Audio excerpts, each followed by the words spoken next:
আসসালামু আলাইকুম, সবাই কেমন আছেন? আশা করি সবাই অনেক ভালো আছেন। আমিও আল্লাহর রহমতে আলহামদুলিল্লাহ আপনাদের দয়ায় ভালো আছি।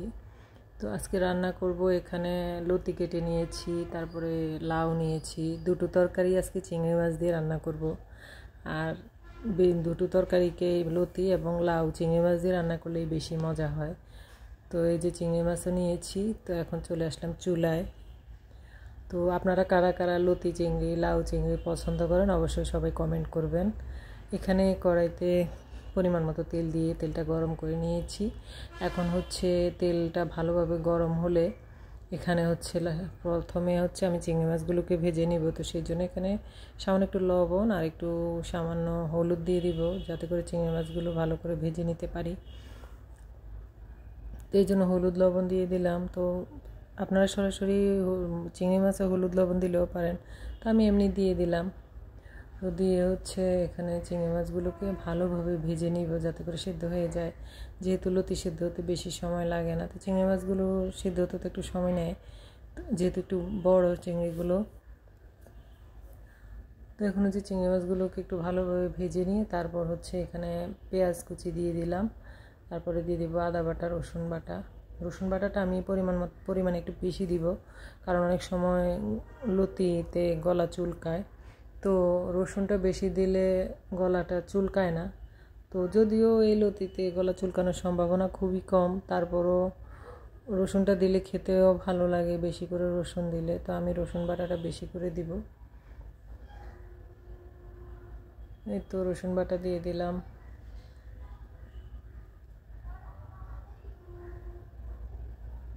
আদা বাটা দিয়ে দিলাম। তারপর এখন মশলা হলুদ লবণ মরিচ দিয়ে দিব, সাথে একটু ধনে গুঁড়াও দিব। তো আগে এই মশলাগুলোকে ভালো করে মিক্স করে নিচ্ছি, যাতে করে নিচে দিয়ে পুড়ে না যায়। তো এরপর এখানে হলুদ লবণ মরিচের গুঁড়া এবং ধনিয়া গুঁড়া দিয়ে দিব।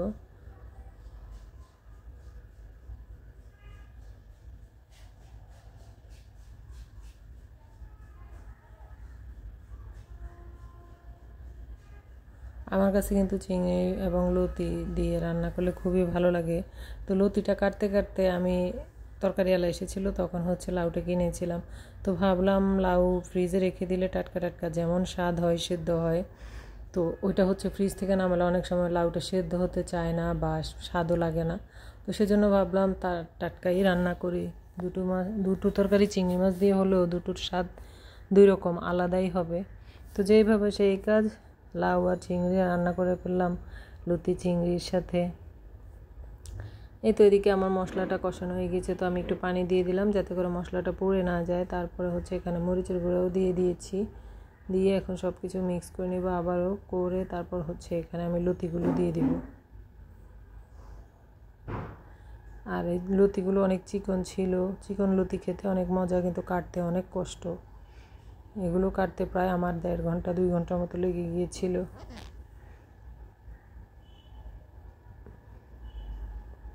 এই তো এখন লতিগুলো দিয়ে দিলাম, দিয়ে তারপর সব মশলা মাছ একসাথে মিক্স করে নিব ভালো করে। তো আমি পাতিলটাকে ধরতে পারছিলাম না, তো এইভাবে করে ধরে তারপর আমি ভালো করে মশলার সাথে লতিগুলোকে মিশিয়ে তারপর ঢেকে দিচ্ছিলাম।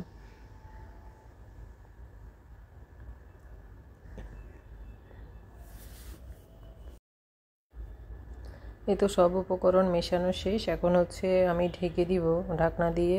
তারপর এটাকে পাশের চুলায় দিয়ে লতিটাকে পাশের চুলায় নিয়ে তারপর এখানে আমি একটা কড়াই বসিয়ে দিয়েছি। এখন পরিমাণ মতো তেল দিয়ে দিব।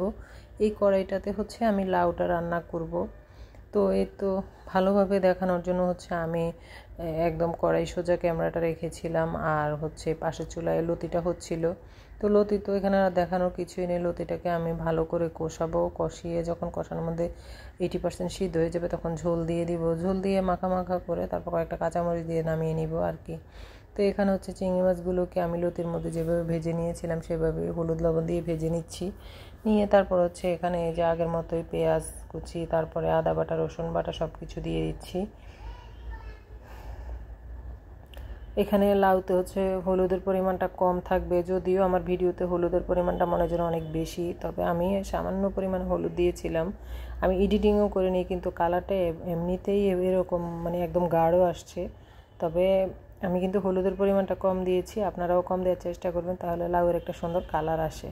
তো এই তো আমি সব কিছু দিয়ে তারপর হচ্ছে মশলাটাকে কষিয়ে এখন লাউগুলো দিয়ে দিলাম। আর দেখতেই পাচ্ছেন আমার লাউগুলোকে একটু ছোটো ছোটো করে মোটা মোটা করে কেটেছি।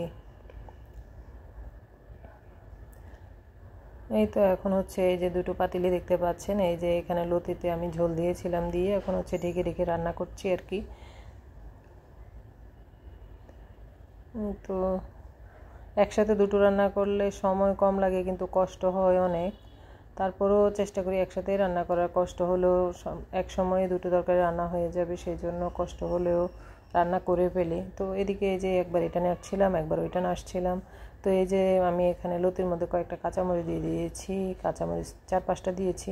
তো এখন আবারও ঢেকে দিব। এই যে ঢেকে দিয়ে হচ্ছে লাউটাকেও আবার উল্টে পাল্টে দিব আর কি। লাউও রান্না হয়ে গিয়েছে, মানে হয়ে আসছে, এখন হচ্ছে শুধু কষিয়ে একটু সামান্য একটু ঝোল দিয়ে দিব। এই তো লাউয়ের মধ্যেও কয়েকটা কাঁচামরিচ দিয়ে দিলাম, কিছু কাঁচামরিচ ভেঙে দিয়েছি, আবার কিছু আস্ত দিয়েছি, যেহেতু লাউয়ের মধ্যে কাঁচামরিচ এবং ধনেপাতাটা এই লাউটাকে মজা বেশি করে। তো আমার বাসায় ধনেপাতা ছিল না, আপনারা চাইলে রান্না শেষে ধনেপাতাও দিতে পারেন। তো এই যে এখানে হচ্ছে এখন আমি ফুটন্ত গরম পানি দিয়ে দিচ্ছি। লাউটা কিন্তু 50% সিদ্ধ হয়ে গিয়েছে কষানোর মধ্যে। তো এখন হচ্ছে বাকিটা রান্না করতে করতে সেদ্ধ হবে। এই যে দেখেই বুঝতে পারছেন আমার লাউটা কিন্তু অনেক সেদ্ধ হয়ে গেছে, আর একদম কচি ছিল।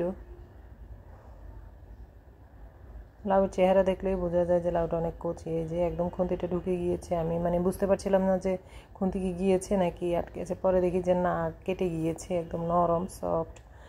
এই তো আমার রান্না কমপ্লিট।